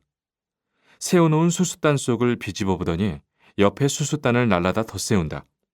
다시 속을 비집어 본다. 그리고는 이쪽을 향해 손짓을 한다. 수수단 속은 비는 안 새었다. 그저 어둡고 좁은 게 안 됐다. 앞에 나앉은 소녀는 그냥 비를 맞아야만 했다. 그런 소년의 어깨에서 김이 올랐다. 소녀가 속삭이듯이 이리 들어와 앉으라고 했다. 괜찮다고 했다. 소녀가 다시 들어와 앉으라고 했다. 할 수 없이 뒷걸음질을 쳤다. 그 바람에 소녀가 안고 있는 꽃묶음이 망그러졌다. 그러나 소녀는 상관없다고 생각했다. 비에 젖은 소년의 몸내음새가 확 코에 끼얹혀졌다. 그러나 고개를 돌리지 않았다. 도리어 소년의 몸기운으로 해서 떨리던 몸이 저기 누그러지는 느낌이었다. 솟아나던 수숫잎 소리가 뚝 그쳤다. 밖이 멀게졌다. 수숫단 속을 벗어나왔다. 멀지 않은 앞쪽에 햇빛이 눈부시게 내리붓고 있었다. 도랑 있는 곳까지 와보니 엄청나게 물이 불어 있었다. 빛마저 제법 붉은 흙탕물이었다. 뛰어 건널 수가 없었다. 소년이 등을 돌려댔다. 소녀가 순순히 엎이었다. 걷어올린 소년의 잠방이까지 물이 올라왔다. 소녀는 어머나 소리를 지르며 소년의 목을 끌어안았다. 개울가에 다다르기 전에 가을 하늘이 언제 그랬는가 싶게 구름 한 점 없이 쪽빛으로 개어 있었다. 그 뒤로 소녀의 모습은 보이지 않았다. 매일같이 개울가로 달려와 봐도 보이지 않았다. 학교에서 쉬는 시간에 운동장을 살피기도 했다. 남몰래 5학년 여자반을 엿보기도 했다. 그러나 보이지 않았다. 그날도 소녀는 주머니 속 흰 조약돌만 만지작거리며 개울가로 나왔다. 그랬더니 이쪽 개울뚝에 소녀가 앉아있는 게 아닌가. 소녀는 가슴부터 두근거렸다. 그동안 알았다. 어쩐지 소녀의 얼굴이 헬쓱해져 있었다. 그날 소나기 맞은 탓 아냐? 소녀가 가만히 고개를 끄덕이었다. 이제 다 나았냐? 아직도. 그럼 누워 있어야지. 하도 갑갑해서 나왔다. 참, 그날 재밌었어. 그런데 그날 어디서 이런 물이 들었는지 잘 치지 않는다. 소녀가 분홍 스웨터 앞자락을 내려다본다. 거기에 검붉은 진흙물 같은 게 들어있었다. 제9과 심리. 행동에 숨겨진 심리. 한 심리 전문가와 그의 아들이 축구 시합을 보러 갔다. 그런데 안타깝게도 그들이 응원하는 팀이 지고 말았다. 아들과 아버지 사이에서는 다음과 같은 대화가 오고 갔다. 아, 정말 말도 안 돼. 이번에는 이길 줄 알았는데. 질 수도 있는 거지. 너무 실망하지 마라. 네, 그런데 선수들이 너무 절망적으로 보여요. 왜 그렇게 생각하니? 팀 전체가 머리를 감싸 안고 있거든요. 그건 절망을 나타내는 행동이잖아요. 시합에서 졌을 때 선수가 자신을 위로하기 위해 할 수 있는 일은 많지 않다. 그러므로 머리를 감싸 안아서 자신을 위로하는 것이다. 당사자는 전혀 의식하지 못하고 있지만 손으로 자기 뒤통수를 감싸는 것은 어린 시절 어머니의 동작을 따라하는 것이다. 아기였을 때 그의 어머니가 자신의 머리를 받쳐주었던 것처럼 말이다. 정치가가 선거에서 패배했을 때도 이와 비슷한 동작을 취한다. 어떤 정치가는 자신의 눈이나 입을 가리고 심지어는 얼굴 전체를 가리기도 한다. 눈을 가리는 이유는 다른 사람의 실망한 모습을 보고 싶지 않기 때문이다. 이처럼 사람들은 위기에 빠졌을 때 또는 공포를 느낄 때 무의식적으로 머리를 감싼다. 이는 물리적인 공격을 막기 위한 것이 아니라 심리적인 안정을 얻기 위한 행동이다. 만약 친구나 주위 사람이 이러한 행동을 했다면 그를 위로해 주어야 한다.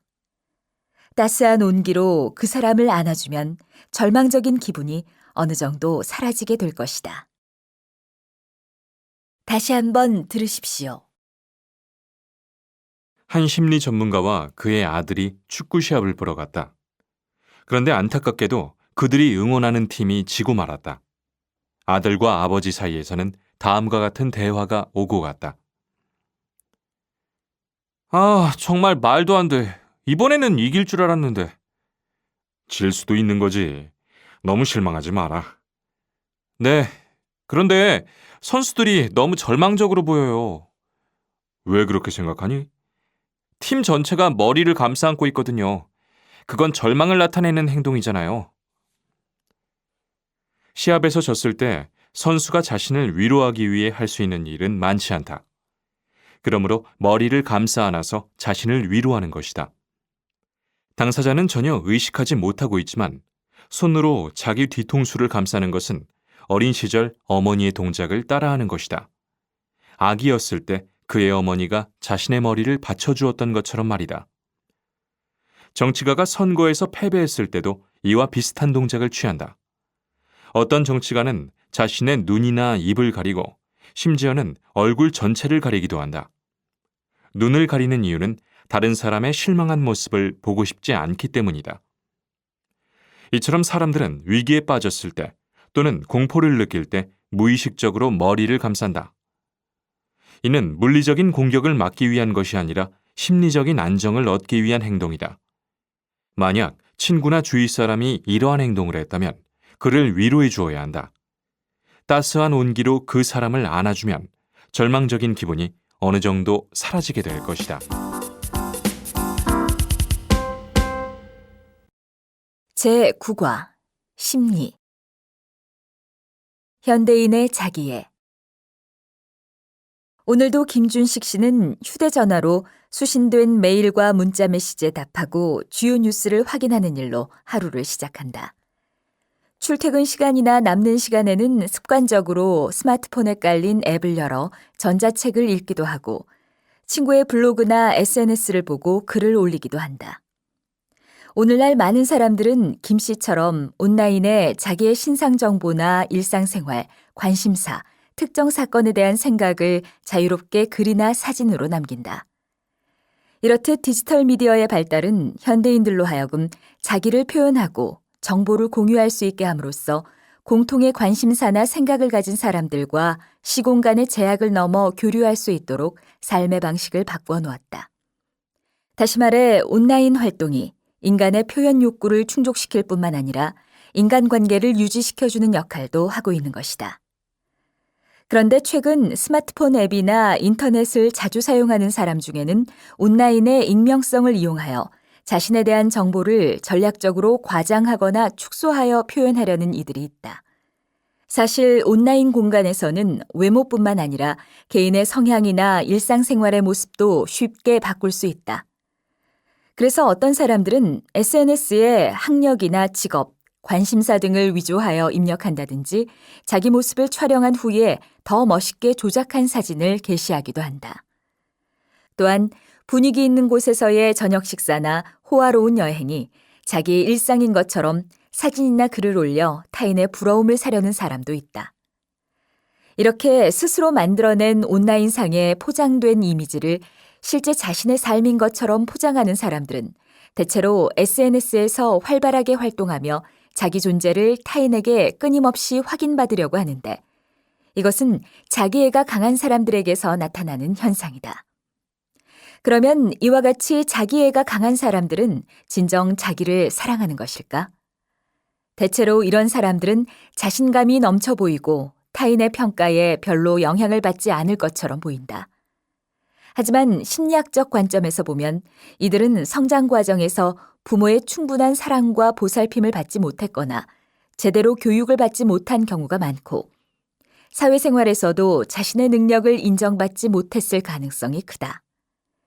이에 자신의 모습이나 행동에 대한 타인의 반응에서 자기만족을 느끼며 성장 과정이나 사회생활에서 충족되지 못한 결핍을 보상받으려고 하는 것이다. 따라서 자기를 과시하려는 사람들이 온라인에서 보여주는 행동은 자기에 대한 진정한 사랑이라기보다는 심리적으로 나약하고 열등감이 있는 사람들의 다소 변질된 자기애의 표출이라고 볼 수 있다. 다시 한번 들으십시오. 오늘도 김준식 씨는 휴대전화로 수신된 메일과 문자 메시지에 답하고 주요 뉴스를 확인하는 일로 하루를 시작한다. 출퇴근 시간이나 남는 시간에는 습관적으로 스마트폰에 깔린 앱을 열어 전자책을 읽기도 하고 친구의 블로그나 SNS를 보고 글을 올리기도 한다. 오늘날 많은 사람들은 김 씨처럼 온라인에 자기의 신상 정보나 일상생활, 관심사, 특정 사건에 대한 생각을 자유롭게 글이나 사진으로 남긴다. 이렇듯 디지털 미디어의 발달은 현대인들로 하여금 자기를 표현하고 정보를 공유할 수 있게 함으로써 공통의 관심사나 생각을 가진 사람들과 시공간의 제약을 넘어 교류할 수 있도록 삶의 방식을 바꾸어 놓았다. 다시 말해 온라인 활동이 인간의 표현 욕구를 충족시킬 뿐만 아니라 인간관계를 유지시켜주는 역할도 하고 있는 것이다. 그런데 최근 스마트폰 앱이나 인터넷을 자주 사용하는 사람 중에는 온라인의 익명성을 이용하여 자신에 대한 정보를 전략적으로 과장하거나 축소하여 표현하려는 이들이 있다. 사실 온라인 공간에서는 외모뿐만 아니라 개인의 성향이나 일상생활의 모습도 쉽게 바꿀 수 있다. 그래서 어떤 사람들은 SNS에 학력이나 직업, 관심사 등을 위조하여 입력한다든지 자기 모습을 촬영한 후에 더 멋있게 조작한 사진을 게시하기도 한다. 또한 분위기 있는 곳에서의 저녁 식사나 호화로운 여행이 자기의 일상인 것처럼 사진이나 글을 올려 타인의 부러움을 사려는 사람도 있다. 이렇게 스스로 만들어낸 온라인상의 포장된 이미지를 실제 자신의 삶인 것처럼 포장하는 사람들은 대체로 SNS에서 활발하게 활동하며 자기 존재를 타인에게 끊임없이 확인받으려고 하는데 이것은 자기애가 강한 사람들에게서 나타나는 현상이다. 그러면 이와 같이 자기애가 강한 사람들은 진정 자기를 사랑하는 것일까? 대체로 이런 사람들은 자신감이 넘쳐 보이고 타인의 평가에 별로 영향을 받지 않을 것처럼 보인다. 하지만 심리학적 관점에서 보면 이들은 성장 과정에서 부모의 충분한 사랑과 보살핌을 받지 못했거나 제대로 교육을 받지 못한 경우가 많고 사회생활에서도 자신의 능력을 인정받지 못했을 가능성이 크다. 이에 자신의 모습이나 행동에 대한 타인의 반응에서 자기만족을 느끼며 성장 과정이나 사회생활에서 충족되지 못한 결핍을 보상받으려고 하는 것이다. 따라서 자기를 과시하려는 사람들이 온라인에서 보여주는 행동은 자기에 대한 진정한 사랑이라기보다는 심리적으로 나약하고 열등감이 있는 사람들의 다소 변질된 자기애의 표출이라고 볼 수 있다. 제9과 심리 집단 트라우마. 우리 사회 곳곳에서는 날마다 크고 작은 일들이 일어난다. 인간의 우발적인 실수로 인한 사고에서부터 지진, 수해, 바이러스 감염, 비행기 추락이나 선박 침몰과 같은 재난도 발생한다. 인간이 피할 수 없는 사고나 재난은 재산이나 인명의 피해를 가져오는 것은 물론이고 피해자나 유가족에게는 심각한 트라우마를 남긴다. 이러한 트라우마가 일정 기간이 지나도 삶에 지속적인 영향을 끼치게 될 경우에는 외상 후 스트레스 장애로 발전되는데 이 증상은 사고 당사자뿐만 아니라 그 주변 사람들에게까지 퍼져 큰 문제가 되기도 한다. 이처럼 자신이 직접 경험한 일이 아니더라도 자신의 내 집단에 사고가 발생하면 그 고통과 충격이 가족, 공동체, 국가에까지 전이되는 현상을 전문가들은 집단 트라우마라고 한다. 집단 트라우마는 사고 발생 후에 사람들에게 불안과 공포가 쌓여 각자가 제 기능을 하지 못하게 되는 현상으로 이것이 해결되지 않으면 사회 전체에 불신과 불안을 가져온다는 점에서 위험한 일이 아닐 수 없다. 그러므로 불의의 사고로 당사자와 주변인은 물론 온 국민이 시리에 빠지게 될 경우에 그 집단 트라우마가 장기화되지 않도록 하기 위해 개인과 사회, 국가가 적극적으로 대책을 마련하는 일이 시급하다. 먼저 트라우마에 빠진 사람들에게는 이들을 진심으로 이해하고 배려하는 환경의 조성이 필요하다. 외상 후 스트레스 장애는 직간접적으로 비정상적인 사건을 경험한 사람들에게 나타나는 증상이므로 이들이 우울감이나 불안, 공포, 죄책감을 느끼는 것은 당연하다. 예를 들어 사고로 가족이나 친구와 이별을 하게 된다면 갑작스럽게 단절된 관계를 받아들이기 어려운 것은 물론이고 그 슬픔도 쉽게 가시지 않을 것이다. 따라서 이들에게 지나간 일은 돌이킬 수 없으니 그리움과 아픔을 모두 다 털어버리라는 설득은 통하지 않는다. 오히려 외상 후 스트레스를 겪고 있는 사람이 지금 이 순간 무엇이 가장 힘든지, 어떤 아픔이 있는지에 대해 이야기를 들어줄 필요가 있다. 그리고 그들을 격려하고 지지해주면서 울고 싶을 때에는 충분히 울 수 있도록 해야 한다. 이렇게 애도의 과정을 충분히 지내고 사건에 대한 감정을 정리한 후에라야 자연스럽게 어려움을 극복하고 일상으로 돌아올 수 있기 때문이다. 또한 집단 트라우마는 개인의 문제가 아니라 사회 전체의 문제인 만큼 사회적으로도 다양한 방법을 강구하여야 한다. 마음에 상처가 있는 사람들은 신뢰할 만한 전문가에게 치료나 상담을 받아야 하지만 이들이 치료를 원하지 않을 수도 있다. 실제로 외상을 경험한 사람들은 다시 그 사건을 떠올리고 싶어 하지 않기 때문에 마음에 묻어두려고 하는 경우가 많다고 한다. 그러나 기억은 사라지는 것이 아니라 그저 무의식 속에 가라앉아 있는 것일 뿐 제대로 치료를 받지 않으면 현실 생활이나 성격 등에 더 큰 장애를 가져올 수 있다. 따라서 이들을 위한 다양한 치료 방법이 고안되어야 하는 것이다. 최근에는 대형 사고를 당한 뒤 트라우마에 시달리는 사람들의 심리치료에 동물이 이용되기도 한다. 동물을 쓰다듬으며 이야기하면 잡념을 잊고 위안을 얻을 수 있기 때문이다. 또한 마사지를 받는 것도 도움이 된다. 마사지는 사고로 경직되었던 몸을 이완시키고 얼어붙은 마음을 녹여주는 효과가 있기 때문이다. 실제 심리적으로 퇴행을 경험한 내담자는 마사지를 받고 나서 어머니가 쓰다듬어 주는 것 같은 따스함을 느꼈다고 한다. 게다가 의사에게 말하지 못했던 자신의 슬픔을 마사지사에게 토로하며 아픔을 치료하는 경우도 있다. 이 밖에도 비언어적 의사소통의 일환으로 미술이나 연극을 통해 무의식을 표현하면서 외상을 극복하는 방법도 있다고 하니 적극적으로 활용해 볼 만하다.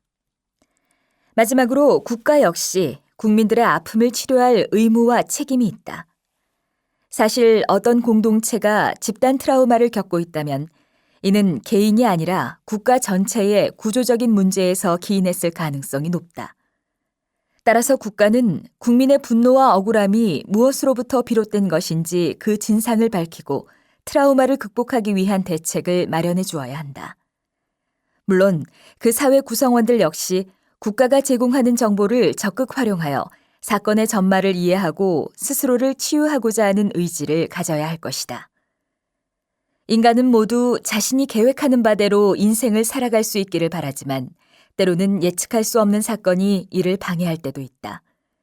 특히 국가적 어려움이 발생하면 동시대를 살아가는 사람들이 갖는 좌절감은 장기간 지속된다. 그러나 개인, 사회, 국가가 시대적 아픔을 공감하고 문제를 적극적으로 해결해 나가고자 노력한다면 이 사회 구성원들은 점진적으로 건강한 몸과 정신을 되찾을 수 있을 것이다. 다시 한번 들으십시오. 우리 사회 곳곳에서는 날마다 크고 작은 일들이 일어난다. 인간의 우발적인 실수로 인한 사고에서부터 지진, 수해, 바이러스 감염, 비행기 추락이나 선박 침몰과 같은 재난도 발생한다. 인간이 피할 수 없는 사고나 재난은 재산이나 인명에 피해를 가져오는 것은 물론이고 피해자나 유가족에게는 심각한 트라우마를 남긴다. 이러한 트라우마가 일정 기간이 지나도 삶에 지속적인 영향을 끼치게 될 경우에는 외상 후 스트레스 장애로 발전되는데 이 증상은 사고 당사자뿐만 아니라 그 주변 사람들에게까지 퍼져 큰 문제가 되기도 한다. 이처럼 자신이 직접 경험한 일이 아니더라도 자신의 내 집단의 사고가 발생하면 그 고통과 충격이 가족, 공동체, 국가에까지 전이되는 현상을 전문가들은 집단 트라우마라고 한다. 집단 트라우마는 사고 발생 후에 사람들에게 불안과 공포가 쌓여 각자가 제 기능을 하지 못하게 되는 현상으로 이것이 해결되지 않으면 사회 전체에 불신과 불안을 가져온다는 점에서 위험한 일이 아닐 수 없다. 그러므로 불의의 사고로 당사자와 주변인은 물론 온 국민이 시리에 빠지게 될 경우에 그 집단 트라우마가 장기화되지 않도록 하기 위해 개인과 사회, 국가가 적극적으로 대책을 마련하는 일이 시급하다. 먼저 트라우마에 빠진 사람들에게는 이들을 진심으로 이해하고 배려하는 환경의 조성이 필요하다. 외상 후 스트레스 장애는 직간접적으로 비정상적인 사건을 경험한 사람들에게 나타나는 증상이므로 이들이 우울감이나 불안, 공포, 죄책감을 느끼는 것은 당연하다. 예를 들어 사고로 가족이나 친구와 이별을 하게 된다면 갑작스럽게 단절된 관계를 받아들이기 어려운 것은 물론이고 그 슬픔도 쉽게 가시지 않을 것이다. 따라서 이들에게 지나간 일은 돌이킬 수 없으니 그리움과 아픔을 모두 다 털어버리라는 설득은 통하지 않는다. 오히려 외상 후 스트레스를 겪고 있는 사람이 지금 이 순간 무엇이 가장 힘든지, 어떤 아픔이 있는지에 대해 이야기를 들어줄 필요가 있다. 그리고 그들을 격려하고 지지해주면서 울고 싶을 때에는 충분히 울 수 있도록 해야 한다. 이렇게 애도의 과정을 충분히 지내고 사건에 대한 감정을 정리한 후에라야 자연스럽게 어려움을 극복하고 일상으로 돌아올 수 있기 때문이다. 또한 집단 트라우마는 개인의 문제가 아니라 사회 전체의 문제인 만큼 사회적으로도 다양한 방법을 강구하여야 한다. 마음에 상처가 있는 사람들은 신뢰할 만한 전문가에게 치료나 상담을 받아야 하지만 이들이 치료를 원하지 않을 수도 있다. 실제로 외상을 경험한 사람들은 다시 그 사건을 떠올리고 싶어 하지 않기 때문에 마음에 묻어두려고 하는 경우가 많다고 한다. 그러나 기억은 사라지는 것이 아니라 그저 무의식 속에 가라앉아 있는 것일 뿐, 제대로 치료를 받지 않으면 현실 생활이나 성격 등에 더 큰 장애를 가져올 수 있다. 따라서 이들을 위한 다양한 치료 방법이 고안되어야 하는 것이다. 최근에는 대형 사고를 당한 뒤 트라우마에 시달리는 사람들의 심리 치료에 동물이 이용되기도 한다. 동물을 쓰다듬으며 이야기하면 잡념을 잊고 위안을 얻을 수 있기 때문이다. 또한 마사지를 받는 것도 도움이 된다. 마사지는 사고로 경직되었던 몸을 이완시키고 얼어붙은 마음을 녹여주는 효과가 있기 때문이다. 실제 심리적으로 퇴행을 경험한 내담자는 마사지를 받고 나서 어머니가 쓰다듬어주는 것 같은 따스함을 느꼈다고 한다. 게다가 의사에게 말하지 못했던 자신의 슬픔을 마사지사에게 토로하며 아픔을 치료하는 경우도 있다. 이 밖에도 비언어적 의사소통의 일환으로 미술이나 연극을 통해 무의식을 표현하면서 외상을 극복하는 방법도 있다고 하니 적극적으로 활용해 볼 만하다. 마지막으로 국가 역시 국민들의 아픔을 치료할 의무와 책임이 있다. 사실 어떤 공동체가 집단 트라우마를 겪고 있다면 이는 개인이 아니라 국가 전체의 구조적인 문제에서 기인했을 가능성이 높다. 따라서 국가는 국민의 분노와 억울함이 무엇으로부터 비롯된 것인지 그 진상을 밝히고 트라우마를 극복하기 위한 대책을 마련해 주어야 한다. 물론 그 사회 구성원들 역시 국가가 제공하는 정보를 적극 활용하여 사건의 전말을 이해하고 스스로를 치유하고자 하는 의지를 가져야 할 것이다. 인간은 모두 자신이 계획하는 바대로 인생을 살아갈 수 있기를 바라지만 때로는 예측할 수 없는 사건이 이를 방해할 때도 있다. 특히 국가적 어려움이 발생하면 동시대를 살아가는 사람들이 갖는 좌절감은 장기간 지속된다. 그러나 개인, 사회, 국가가 시대적 아픔을 공감하고 문제를 적극적으로 해결해 나가고자 노력한다면 이 사회 구성원들은 점진적으로 건강한 몸과 정신을 되찾을 수 있을 것이다. 제10과 전쟁과 평화. 전쟁터에 핀 아름다운 이야기. 전쟁은 참혹한 결과를 가져오며 인간을 무기력하게 만든다. 그러나 이러한 전쟁 속에서도 인간의 존엄성을 지키고 귀한 생명을 구하기 위해 자신을 희생하는 아름다운 사람들이 있다. 한국전쟁 때 한국을 돕기 위해 참전한 미국인 러셀 블레이즈델 공군 중령도 그중 한 사람이다. 블레이즈델 중령은 한국전쟁 당시 매일 아침 서울 시내를 돌며 고아들을 거두었다. 그러다 적군을 피해 후퇴하라는 명령이 떨어지자 중령은 아이들만 내버려 둔 채 혼자만 피신할 수가 없었다. 고민 끝에 공군 사령부를 찾아간 그는 책임자에게 빌다시피 하여 아침 8시까지 김포공항으로 오면 비행기로 아이들을 대피시켜주겠다는 약속을 받아냈다. 그리고 아이들을 수송할 트럭을 구하기 위해 동분서주하던 끝에 한 마을에서 해병대 트럭을 발견하였다. 상부에서 명령이 떨어졌다. 이 아이들을 즉각 이송하라. 이것은 자신의 계급을 이용해 불법으로 내린 명령이었다. 결국 그는 14대의 해병대 트럭으로 1,069명의 아이들을 김포공항으로 이동시켜 무사히 제주도로 피신시키는 데에 성공하였다. 이것이 바로 1950년 12월 20일에 있었던 그 유명한 유모차 공수작전이다. 이 이야기는 2000년 12월 미 공군 잡지에 실려 세상에 알려졌고 이듬해 한국 정부는 블레이즈델 중령을 초청해 감사의 뜻을 전하였다. 또 그가 사망하고 2년 후에는 광주시 남구 충현원 내에 그의 뜻을 기리는 동상이 세워졌다. 이처럼 참혹한 전쟁 속에서 피어난 아름다운 이야기는 현대를 살아가는 우리에게 큰 감동을 준다. 하지만 우리가 진정으로 원하는 것은 전쟁 속 미담이 아닌 평화이다. 다시 한번 들으십시오. 전쟁은 참혹한 결과를 가져오며 인간을 무기력하게 만든다. 그러나 이러한 전쟁 속에서도 인간의 존엄성을 지키고 귀한 생명을 구하기 위해 자신을 희생하는 아름다운 사람들이 있다. 한국전쟁 때 한국을 돕기 위해 참전한 미국인 러셀 블레이즈델 공군 중령도 그중 한 사람이다. 블레이즈델 중령은 한국전쟁 당시 매일 아침 서울 시내를 돌며 고아들을 거두었다. 그러다 적군을 피해 후퇴하라는 명령이 떨어지자 중령은 아이들만 내버려둔 채 혼자만 피신할 수가 없었다. 고민 끝에 공군 사령부를 찾아간 그는 책임자에게 빌다시피 하여 아침 8시까지 김포공항으로 오면 비행기로 아이들을 대피시켜주겠다는 약속을 받아냈다. 그리고 아이들을 수송할 트럭을 구하기 위해 동분서주하던 끝에 한 마을에서 해병대 트럭을 발견하였다. 상부에서 명령이 떨어졌다. 이 아이들을 즉각 이송하라. 이것은 자신의 계급을 이용해 불법으로 내린 명령이었다. 결국 그는 14대의 해병대 트럭으로 1,069명의 아이들을 김포공항으로 이동시켜 무사히 제주도로 피신시키는 데에 성공하였다. 이것이 바로 1950년 12월 20일에 있었던 그 유명한 유모차 공수작전이다.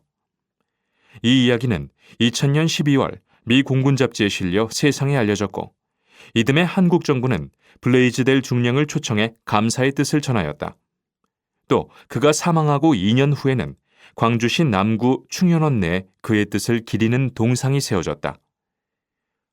이처럼 참혹한 전쟁 속에서 피어난 아름다운 이야기는 현대를 살아가는 우리에게 큰 감동을 준다. 하지만 우리가 진정으로 원하는 것은 전쟁 속 미담이 아닌 평화이다.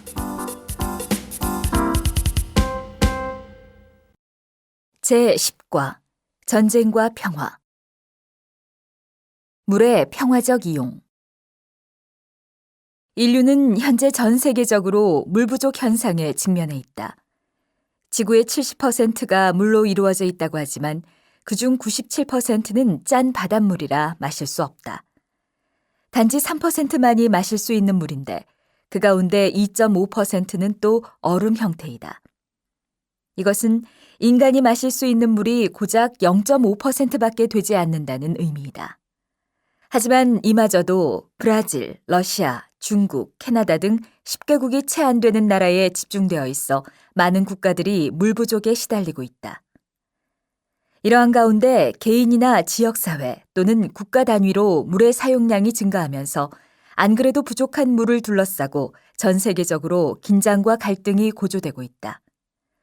북아프리카의 나일강, 중동의 요르단강과 티그리스 유프라테스강, 인도의 겐지스강과 인더스강, 동남아의 메콩강 등이 대표적인 물 부족 분쟁 지역의 예이다. 인간은 물 없이는 생존할 수 없다. 그런데 아직까지 물을 대체할 만한 물질은 발견되지 않았다. 이런 까닭에 물을 둘러싼 갈등이나 분쟁이 일어날 수는 있지만 그렇다고 해도 그것이 절대 정당화될 수는 없다. 전쟁을 한다고 해서 물 부족 문제가 해결되는 것은 아니기 때문이다. 이에 국가뿐만 아니라 민간단체와 기업들이 모두 이 문제를 해결하고자 발벗고 나섰다. 한 예로 한국국제협력단이 국제개발협력 사업의 일환으로 펼친 세네갈 식수개발 사업을 들 수 있다. 이 사업은 2010년부터 4년간 550만 달러를 지원하여 12개 마을에 우물을 파고 식수탑을 세우는 프로젝트였다. 이 프로젝트 덕분에 하루에도 몇 번씩 물을 길러 다니느라 학교에 가지 못했던 아이들이 학교에 갈 수 있게 되었고, 오염된 물로 인해 각종 수인성 질병과 피부병을 앓던 주민들은 건강을 되찾았다. 또한 이웃 마을과 더 이상 물로 인한 갈등을 겪지 않게 되었다. 이 사업으로 그들의 삶이 바뀐 것이다. 이는 한국 정부의 지원과 국내 민간 기업의 기술력, 그리고 현지 노동력, 이 세 가지가 모여 이루어낸 결과이다. 이와 같이 물 부족 문제를 해결하기 위해서는 물 분쟁보다는 부족한 수자원을 개발하여 공정하고 평화롭게 이용하려는 공동의 노력이 필요하다. 도시화와 산업화, 전 지구적 소비 증대에 따른 물 부족 현상을 해소하기 위해서 중요한 것은 물의 평화적 이용과 관리에 대한 국제적 합의이다. 그리고 이와 같은 국제적 합의는 물뿐만 아니라 다른 분야에도 동일하게 적용할 수 있다. 왜냐하면 지구상의 모든 자원은 한정되어 있기 때문이다. 다시 한번 들으십시오. 인류는 현재 전 세계적으로 물 부족 현상에 직면해 있다. 지구의 70%가 물로 이루어져 있다고 하지만 그중 97%는 짠 바닷물이라 마실 수 없다. 단지 3%만이 마실 수 있는 물인데 그 가운데 2.5%는 또 얼음 형태이다. 이것은 인간이 마실 수 있는 물이 고작 0.5%밖에 되지 않는다는 의미이다. 하지만 이마저도 브라질, 러시아, 중국, 캐나다 등 10개국이 채 안 되는 나라에 집중되어 있어 많은 국가들이 물 부족에 시달리고 있다. 이러한 가운데 개인이나 지역사회 또는 국가 단위로 물의 사용량이 증가하면서 안 그래도 부족한 물을 둘러싸고 전 세계적으로 긴장과 갈등이 고조되고 있다. 북아프리카의 나일강, 중동의 요르단강과 티그리스 유프라테스강, 인도의 겐지스강과 인더스강, 동남아의 메콩강 등이 대표적인 물 부족 분쟁 지역의 예이다. 인간은 물 없이는 생존할 수 없다. 그런데 아직까지 물을 대체할 만한 물질은 발견되지 않았다. 이런 까닭에 물을 둘러싼 갈등이나 분쟁이 일어날 수는 있지만 그렇다고 해도 그것이 절대 정당화될 수는 없다. 전쟁을 한다고 해서 물 부족 문제가 해결되는 것은 아니기 때문이다. 이에 국가뿐만 아니라 민간단체와 기업들이 모두 이 문제를 해결하고자 발벗고 나섰다. 한 예로 한국국제협력단이 국제개발협력사업의 일환으로 펼친 세네갈 식수개발 사업을 들 수 있다. 이 사업은 2010년부터 4년간 550만 달러를 지원하여 12개 마을에 우물을 파고 식수탑을 세우는 프로젝트였다. 이 프로젝트 덕분에 하루에도 몇 번씩 물을 길러 다니느라 학교에 가지 못했던 아이들이 학교에 갈 수 있게 되었고, 오염된 물로 인해 각종 수인성 질병과 피부병을 앓던 주민들은 건강을 되찾았다. 또한 이웃마을과 더 이상 물로 인한 갈등을 겪지 않게 되었다. 이 사업으로 그들의 삶이 바뀐 것이다. 이는 한국 정부의 지원과 국내 민간 기업의 기술력, 그리고 현지 노동력, 이 세 가지가 모여 이루어낸 결과이다. 이와 같이 물 부족 문제를 해결하기 위해서는 물 분쟁보다는 부족한 수자원을 개발하여 공정하고 평화롭게 이용하려는 공동의 노력이 필요하다. 도시화와 산업화, 전 지구적 소비 증대에 따른 물 부족 현상을 해소하기 위해서 중요한 것은 물의 평화적 이용과 관리에 대한 국제적 합의이다. 그리고 이와 같은 국제적 합의는 물뿐만 아니라 다른 분야에도 동일하게 적용할 수 있다. 왜냐하면 지구상의 모든 자원은 한정되어 있기 때문이다. 제10과 전쟁과 평화. 인류의 영원한 숙제, 평화를 위한 외침. 오늘 이 노벨 평화상을 저에게 주신 이유 중에 하나는 지난 6월에 있었던 남북 정상회담과 그 이후에 전개되고 있는 남북 화해, 협력 과정에 대한 평가라고 알고 있습니다. 존경하는 여러분, 노벨위원회가 긍정적으로 평가해준 최근의 남북 관계에 대해 몇 말씀 드리겠습니다. 저는 지난 6월에 북한의 김정일 국방위원장과 역사적인 남북 정상회담을 가졌습니다.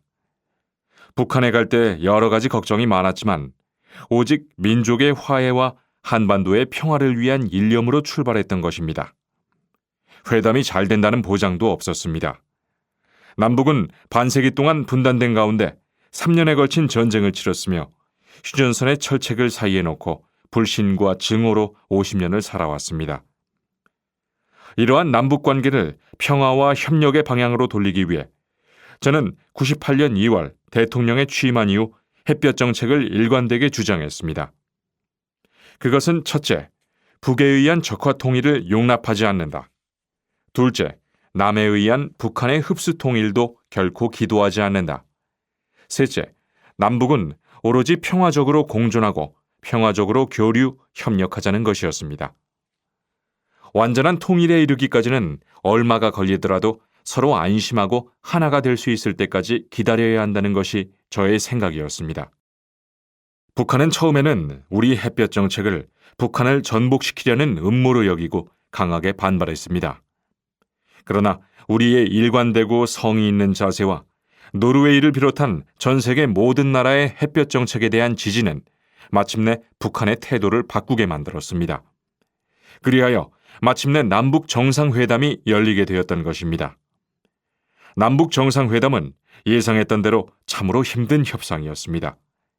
그러나 우리 두 사람은 민족의 안전과 화해, 협력을 염원하는 입장에서 결국은 상당한 수준의 합의를 도출해내는데 성공할 수 있었습니다. 첫째, 우리는 조국의 통일을 자주적이고 평화적으로 이룩하자. 또 통일을 서두르지 말고 우선 남과 북이 평화적으로 공존하고 평화적으로 교류 협력하기 위해 전력을 다하자는 데 합의했습니다. 둘째, 종래 남북 간의 현격한 차이가 있었던 통일 방안에 대해서도 상당한 합의점을 도출하는 데 성공했습니다. 북한은 우리가 주장한 통일의 전 단계인 일민족, 이체제, 이독립 정부의 남북연합제에 대해 낮은 단계의 연방제라는 형태로 접근해 왔습니다. 분단 반세기 만에 처음으로 통일의 제도적 접점이 이루어진 것입니다. 셋째, 한반도에 미군이 계속 주둔해서 한반도와 동북아시아의 안전을 유지하도록 하자는 데에도 합의했습니다. 그 외에도 우리는 이산가족이 만나는 데 합의했으며 여러분이 아시는 대로 원만하게 실천에 옮겨지고 있습니다. 존경하는 여러분, 21세기는 지식 정보화 시대로서 부가 급속히 성장하는 시대입니다.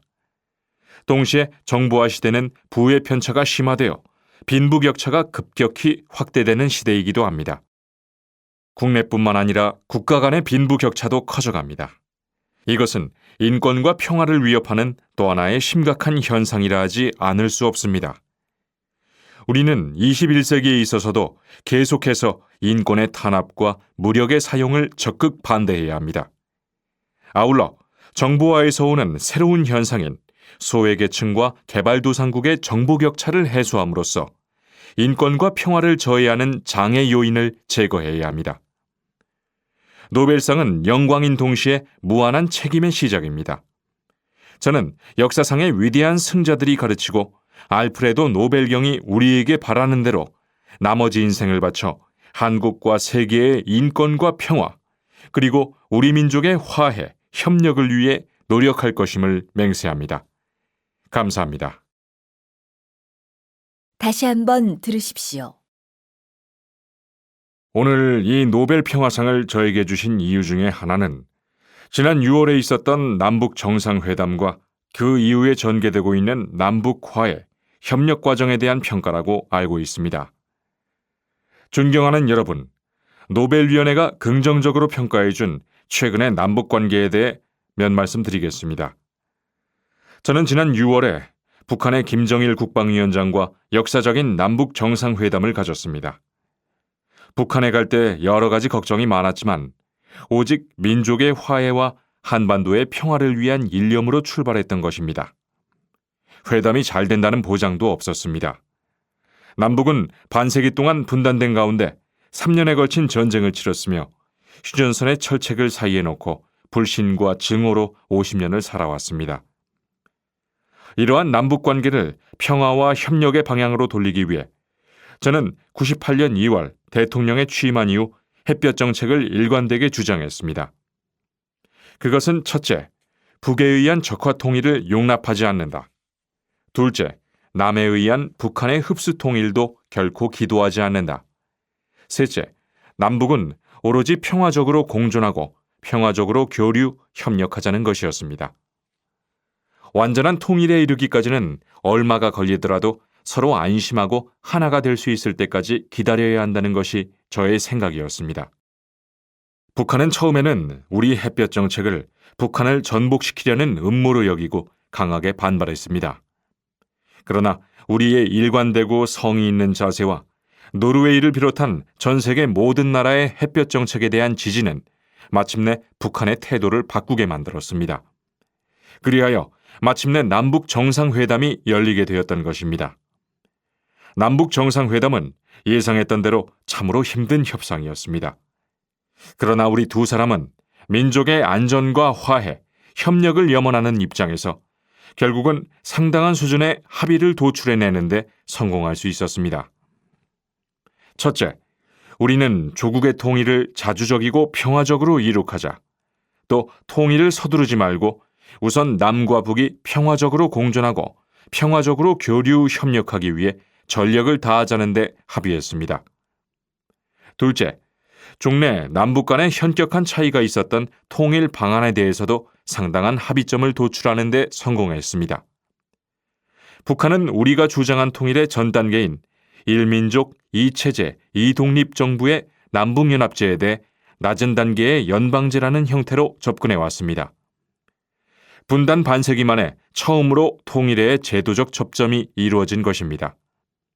셋째, 한반도에 미군이 계속 주둔해서 한반도와 동북아시아의 안전을 유지하도록 하자는 데에도 합의했습니다.